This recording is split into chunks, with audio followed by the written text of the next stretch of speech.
कोकोली प्रतिभा biotech द्वारा निर्मित एक विशिष्ट अंतर्राष्ट्रीय उर्वरक है जिसका आधार पीएएस है और जिसे घोंघ से निकालकर बनाया जाता है। कोकोली एक शक्तिशाली उर्वरक है जो न केवल भूमि के पीएच स्तर को स्थिर करता है बल्कि यह कार्बन प्रतिशत में वृद्धि करता और इसमें नाइट्रोजन, पोटेशियम तथा सभी प्रकार के सूक्ष्म पोषक तत्व भी शामिल है जो पौधों के लिए लाभदायक होते हैं। प्रतिभा बायोटेक, किसानों का मार्गदर्शक और साथी। समग्र कृषि समाचार विभाग अन्नपूर्णा एग्री स्पेस में स्वागतम सुस्वागतम।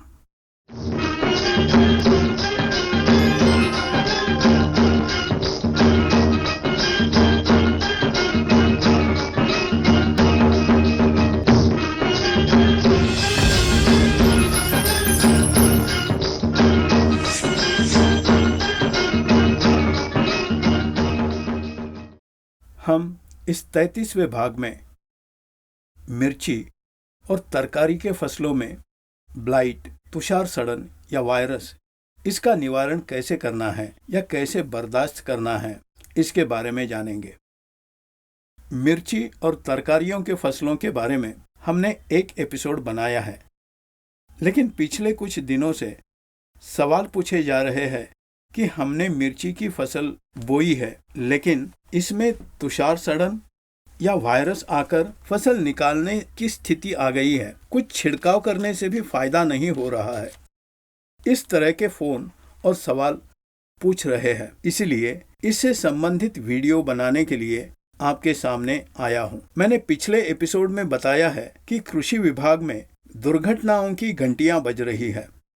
सिर्फ मिर्ची में ही नहीं, कोई भी फसल हो यही स्थिति है, क्योंकि आपको बहुत से विभागों में बोला है, वही फिर एक बार बताता हूँ। हमारी खेती बाड़ी बेहतर होने के लिए, अच्छी उपज पाने के लिए, कोई भी फसल उगाने से अच्छी उपज आने के लिए पहले अपने ज़मीन का उपचारण कीजिए, आपकी ज़मीन का टीकाकरण कीजिए। ऐसा मैंने बहुत बार बताया है। वो ना करने से ही पिछले 3-4 सालों से मिर्ची उगाने में नर्सरियों में भी तंदुरुस्त पौधा लेकर रुपाई करने से ही 10 दिन बाद भी ऐसे कीट आना बहुत स्वाभाविक हो रहा है। उसके बाद कीटों का निवारण मुश्किल होकर फसल उखाड़ दे रहे हैं। इतना निवेश करने के फसल को उखाड़ देना, ये सब करने के बजाय आपके जमीन का उपचारण करना बेहतर है। ये करने के लिए क्यों आगे नहीं आ रहे हैं लोग? इस विभाग को 5 से 6 हजार लोग देखते होंगे, लेकिन वो भी नहीं करते होंगे, क्योंकि हमें मेहनत का कुछ भी काम करना पसंद नहीं है।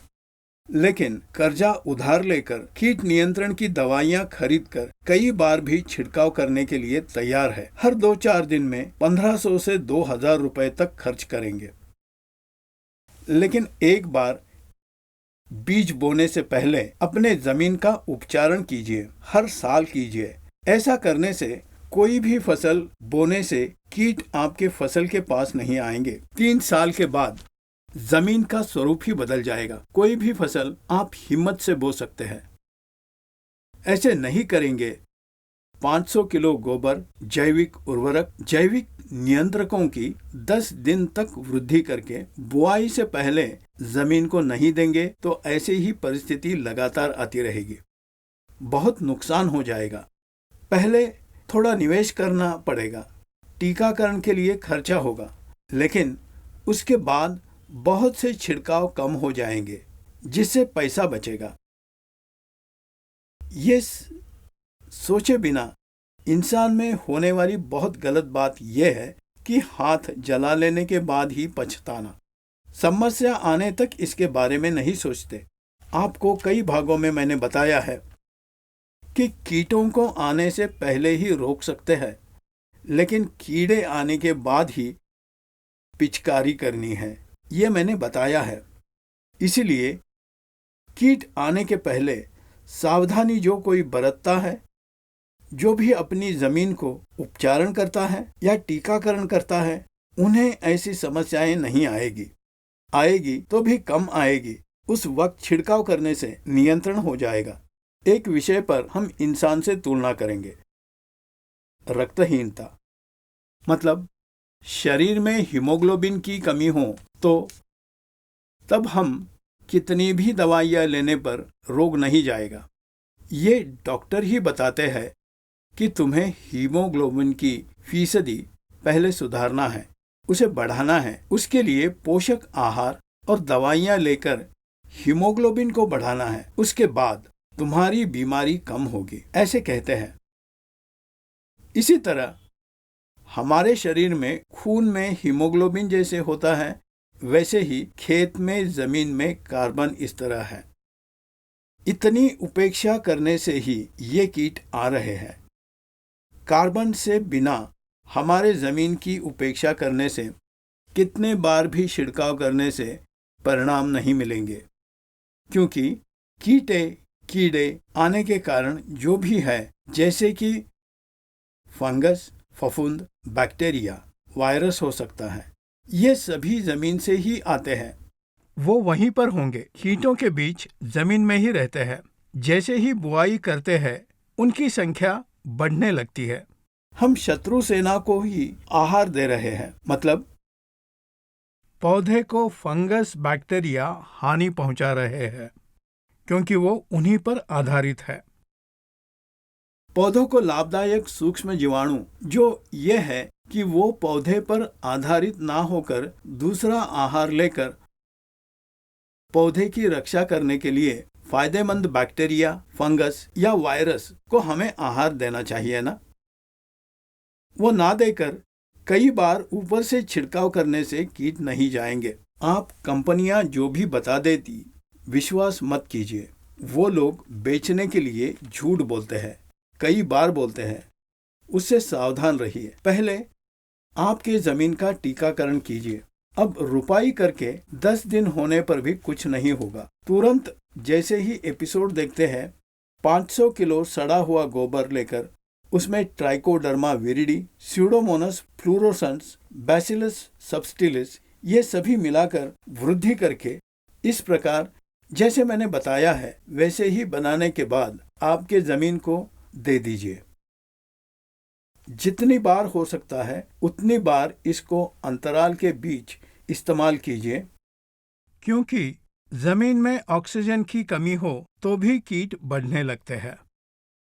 हमें जमीन में ऑक्सीजन को भी पहुंचाना है। उसी तरह वृद्धि होने वाले सूक्ष्म जीवाणु जो पौधे को फायदेमंद होते हैं, उनको भी हमें ऑक्सीजन पहुंचाना चाहिए। हर बार पानी देने के बाद या बारिश होने पर भी इसे देना चाहिए। तो इस प्रकार से हम फायदेमंद सूक्ष्म जीवाणुओं की वृद्धि करनी है। और 500 किलो गोबर जैविक उर्वरक, जैविक नियंत्रकों को वृद्धि करके जमीन को दीजिए। ये सभी किसान लोग कीजिए। ये डालने पर तुरंत परिणाम नहीं मिलेगा, लेकिन आने वाले समय में जैसे ही इनकी वृद्धि होती है परिणाम मिलना शुरू हो जाएगा। 10 दिनों में आपको फर्क दिखाई देने लगेगा। नहीं तो आप कब 10 दिन के बाद, 15 दिन के बाद या हर 2 दिन के बाद कितने बार भी छिड़काव करने पर भी फायदा नहीं मिलेगा। ये करने के बाद अब छुटकारा पाने के लिए क्या करना चाहिए ये मैं बताता हूँ। ये तुषार सड़न को पिचकारी करने के बाद तुषार सड़न नियंत्रित होगा ऐसा नहीं है। वो आने से पहले ही हमें रोकना चाहिए। अब कितनी भी दवाइयाँ छिड़काव करने से भी हमारा खर्चा बढ़ेगा, मगर उसके प्रभाव में ज्यादा फर्क नहीं पड़ेगा। इसका फायदा लेकर कई सारी कंपनियां गिबरलिक एसिड मिलाए हुए ग्रोथ प्रमोटर्स आपको बेच रहे हैं। वो तुम्हें नहीं मालूम। मतलब गिबरलिक एसिड मिलाए हुए ग्रोथ प्रमोटर को छिड़काने से ये होता है कि 4-5 दिनों में पौधा 2-4 इंच बढ़ता है, नए नए पत्ते भी आ जाते हैं। ये देखकर आप ऐसा समझते हैं कि कुछ अच्छा हुआ, लेकिन 2-4 दिन रुकने के बाद उन पत्तों को भी तुषार सड़न आ जाएगा। इसलिए ऐसे उत्पादनों से सावधानी बरतनी चाहिए, क्योंकि तुषार सड़न आए हुए फसल पर नाइट्रोजन आधारित ग्रोथ प्रमोटर छिड़काव नहीं करना है। वो जरूरी नहीं है। ये गिबरलिक एसिड ग्रोथ प्रमोटर्स बिल्कुल मत खरीदिए। तुषार सड़न आने के बहुत सारे कारण हैं। वो वायरस से भी आता है, मतलब जमीन को वायरस ज्यादा होने से बीज बोने पर भी तुरंत पौधों पर फैलकर उस तरह हो सकता है, या फिर बोरॉन की कमी होने से भी तुषार सड़न आ सकते हैं, या फिर लाल खटमल, सफेद खटमल या खुजली वाले कीट ये ज्यादा होने पर भी तुषार सड़न, मतलब पत्ते अंदर की तरफ मुड़ जाते हैं। हमें इनका गौर करना है, मतलब बोरॉन की कमी से हुआ हो या वायरस के कारण से हुआ, या फिर लाल या सफेद खटमल या खुजली वाले कीटों से हुआ है, ये हमें गौर करना है। लाल खटमल, सफेद खटमल हमें दिखाई देते हैं, पत्ते को हिलाने से हाथ पर गिरते हैं। अगर वो कारण है तो उसका निवारण कार्य बहुत आसान होगा। लेकिन बोरॉन की कमी हो या मोलिब्डेनम की कमी से भी हो सकता है। ये तुषार सड़न मोलिब्डेनम की कमी से भी हो सकता है, या फिर वायरस से। मोलिब्डेनम की कमी से ऐसे हो सकता है कि हम पौधों को देने वाले फास्फोरस, यूरिया, पोटेशियम रासायनिक रूप में जो दे रहे हैं, इसे पौधा ग्रहण करने के बाद, मतलब नाइट्रोजन को नाइट्रेट रूप से लेता है, लेकिन वो जीवन रासायनिक कार्य में शामिल हो तो नाइट्राइट में बदलना चाहिए। नाइट्राइट में बदलने के लिए मोलिब्डेनम जरूर चाहिए। पौधे में मोलिब्डेनम की कमी हो तो नाइट्रेट वैसे ही रह जाएगा। ये नाइट्रेट सभी ब्लॉक में जमा होकर पौधे को आहार ग्रहण करने में वो अटकाव करेंगे। हमारे खून में भी खून की गुठली होती है, खून गाढ़ा बन जाता है, जिससे शरीर को समस्याएं होती है, जैसे कि दिल का दौरा। वैसे ही नाइट्रेट को नाइट्राइट जैसा बदलने के लिए पौधों में मोलिब्डेनम का होना जरूरी है। तो ये सभी ब्लॉक होकर आहार ऊपर पौधे को नहीं पहुंचेगा, जिससे पत्ते मुड़ जाते हैं, वो बढ़ेंगे नहीं और बीमार हो जाएंगे। तो हमें ये सब इस्तेमाल करना ही पड़ेगा। ऐसे वक्त में किसी को भी मौका नहीं देना चाहिए और मोलिब्डेनम की कमी को पूरी करना है, बोरॉन की कमी को पूरी करना है। इसके बाद प्रिवेंटिव से मतलब प्रतिबंधक तरीकों से हम वायरसों को संबंधित छिड़काव पौधों पर करना चाहिए। अधिक होने के बाद उनका नियंत्रण करने का दवा नहीं है। अधिक वायरस होने से पौधों को निकालना या जला देना, इसके अलावा और कोई उपाय नहीं। अगर कोई नियंत्रण करने के लिए दवाइयां इस्तेमाल करेंगे तो उस पर विश्वास ना करें। पहले ही रोग दिखाई देने पर उस वक्त ही छिड़काव से थोड़ा कंट्रोल कर सकते हैं, लेकिन तुषार सड़न अधिक हो तो उसे नियंत्रित करना मुश्किल है, तो इस पर निवेश करके छिड़काव खरीदना बेकार हो जाएगा। इससे बेहतर है जला देना। अगर कोई बुआई से पहले ही, जैसे मैंने बताया, वैसे किया होगा तो अच्छा है, कीट कम आएंगे। और अगर नहीं डाला तो तुरंत 500 किलो सड़े हुए गोबर में जैविक उर्वरक, जैविक नियंत्रकों को 10 दिन वृद्धि करने के बाद जमीन में दीजिए। इस दौरान छुटकारे के लिए हमें छिड़काव करने के लिए उपाय बताता हूँ, लेकिन उसका भी हमें ट्रायल करना जरूरी है। अगर लाल खटमल, सफेद खटमल या खुजली के कीड़ों की वजह से पत्ता मोड़ आ गया हो तो उसे आसानी से नियंत्रित कर सकते हैं। उसका निवारण कार्य यूं हो सकता है कि प्रतिभा बायोटेक का बैंग नाम का उत्पाद है, 250 मिली का, या फिर खुजली के कीड़ों का प्रभाव अधिक हो तो ब्लॉकबस्टर नाम से उत्पाद 100 ग्राम। खुजली के कीड़े कम होकर खटमल ज्यादा हो तो, जैसे लाल या सफेद खटमल हो तो बैंग नाम के उत्पाद का 250 ml पिचकारी कीजिए। अगर लाल और सफेद खटमल कम होकर खुजली के कीड़े ज्यादा हो तो ब्लॉकबस्टर उत्पाद 100 ग्राम प्रति एकड़ लीजिए। इसके साथ बोरॉन 250 ग्राम लेकर मोलिब्डेनम की कमी पूरी करने के लिए प्रोमो उत्पाद 50 ग्राम और नए अंकुरित पौधों में 50 ग्राम और पक्व फसल हो तो 100 ग्राम। इन्हें मिलाकर एक बार पिचकारी कीजिए। मतलब खुजली के कीड़े अधिक और खटमल कम हो तो ब्लॉकबस्टर 100 ग्राम दीजिए। खुजली के कीड़े कम होकर खटमल अधिक हो तो बैंग उत्पाद 250 मिली लीजिए। इन दोनों में से कोई एक लीजिए। उसके साथ बोरॉन 250 ग्राम, मोलिब्डेनम की कमी के लिए प्रोमो 50 ग्राम, इन तीनों को मिलाकर पिचकारी पहले बार कीजिए। उसके बाद 3-4 दिन के अंतराल में जेनेक्स को 500 ग्राम और 1-2-3 नाम से उत्पाद का 250 मिली, सिर्फ 1-2-3 का 250 मिली छिड़काव कीजिए। उसके बाद वायरस आने से पहले ही, मतलब जैसे ही वायरस दिखाई दिया तभी छिड़काव करने के लिए वायरोनिल नाम के उत्पाद को 250 ग्राम लेकर उसे 2 लीटर पानी में 20 मिनट तक गर्म करके मरोड़ दीजिए और छान लीजिए। छानने के बाद इन तीनों को मिलाकर, मतलब जेनेक्स 1-2-3 और वायरोनिल को मिलाकर एक बार छिड़काव कीजिए। उसके बाद फिर भी नियंत्रण ना हुआ तो और एक बार छिड़काव कीजिए। मतलब तीसरी बार छिड़काव के लिए पेप 13-40-13, इसमें नाइट्रोजन अधिक होता है। इस उत्पाद को 1 किलो लेकर प्रोमो 100 ग्राम और टॉम एंड जेरी नाम से 3 बोतलें एक ही साथ रहेंगे।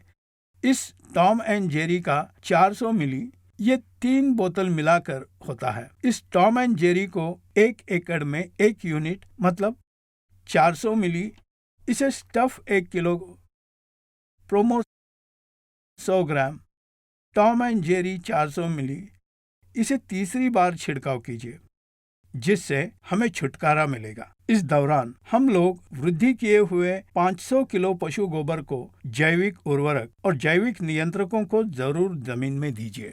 जो देने पर ही जमीन में जो संक्रमण है वो साफ हो जाएगा। पहले वहां का संक्रमण साफ हो जाना चाहिए, जमीन का संक्रमण साफ होना चाहिए, नहीं तो ऊपर से कितना भी छिड़काव करने से पौधा प्रतिसाद नहीं देगा, परिणाम नहीं मिलेगा।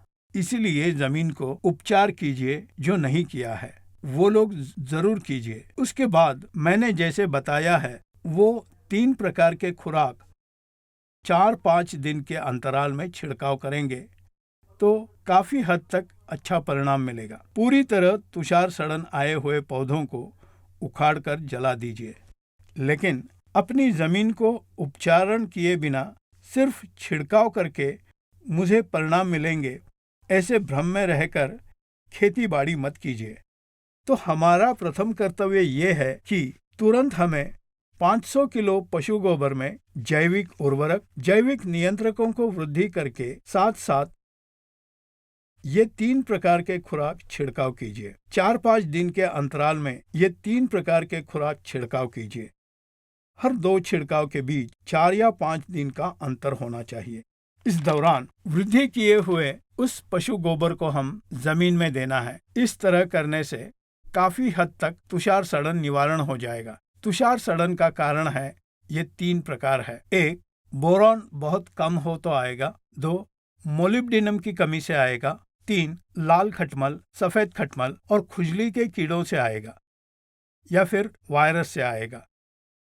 तो इस प्रकार हमें सभी प्रकार के उपाय करने चाहिए। मतलब बोरॉन की कमी को, मोलिब्डेनम की कमी को नष्ट करना है, लाल खटमल, सफेद खटमल, खुजली के कीड़ों का निवारण करना है। अगर पूरी तरह तुषार सड़न को वायरस के कारण हो तो हमें वायरोनिल या टॉम एंड जेरी को इस्तेमाल करेंगे और छिड़काव करेंगे। मतलब निवारण के लिए छिड़काव करना है। मतलब हल्के से तुषार दिखाई देने पर वायरोनिल का 250 ग्राम पानी में उबालकर इसका फिल्टर करने के बाद इस्तेमाल करना है, या फिर टॉम एंड जेरी 400 मिली का छिड़काव करे, किसी एक का छिड़काव करे। काफी हद तक तुषार सड़न का निवारण हो जाएगा। यह तुषार सड़न का प्रभाव ज्यादा होने की वजह से या तुम्हारे साथी किसान इस तुषार सड़न से पीड़ित हो तो आप तुरंत इसे इस वीडियो के विषय को बताकर समझाना है कि ये तुषार सड़न का निवारण करता है। इस तरह सहायता करेंगे ऐसी आशा करता हूँ। धन्यवाद।